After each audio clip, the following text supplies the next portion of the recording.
விவசாயிகளை பற்றி தப்பான கண்ணோட்டத்தில் ஒரு சிலர் பார்த்திங்கன்னா கமெண்ட் பண்ணுறாங்க என்னோடய வீடியோஸ்லேயே.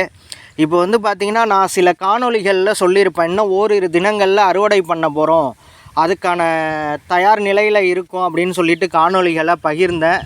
ஆனால் என்னால் அறுவடை பண்ண முடியல. ஏன்னு கேட்டிங்கன்னா மழை மிகப்பெரிய ஒரு நெருக்கடியை கொடுத்துருச்சு.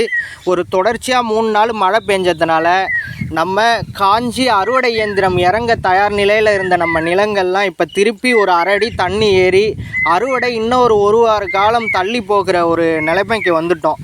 இந்த மாதிரி நிலைமைகளில் தான் பார்த்திங்கன்னா ஒரு விவசாயிகள் கலங்குவாங்க. ஓகேங்களா?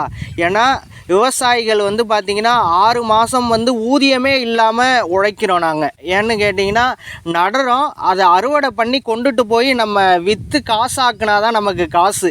ஓகேங்களா? 6 மாத உழைப்பு அது. ஓகேங்களா? இப்போ இந்த 3 நாள் மழை இது அப்படியே உங்களுக்கு கண்டினியூ ஆச்சுன்னா இந்த தண்ணி உங்களுக்கு ஃபுல்லாக நின்று நெல்மணிகள் எல்லாமே பார்த்திங்கன்னா முளைக்க ஆரம்பிச்சிரும். ஓகேங்களா? முளைச்சிருச்சுன்னா அது எதற்குமே புரோஜனம் கிடையாது.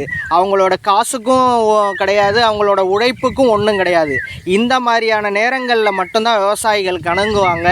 அதை தப்பான கமெண்ட் பண்ணுற ஒரு சிலர் பார்த்திங்கன்னா விவசாயிகளோட பயணித்து பாருங்கள், அவங்களோட அனுபவத்தை, அவங்க வழிகளை அப்போ தான் நீங்கள் உணர முடியும். ஓகேங்களா?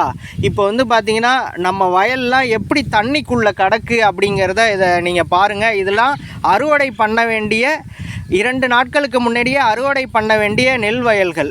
இப்போ எல்லாமே பார்த்திங்கன்னா இது தண்ணியில் முழுகி கிடக்கு. இந்த தண்ணியெலாம் காஞ்சி காஞ்சாதான் உங்களுக்கு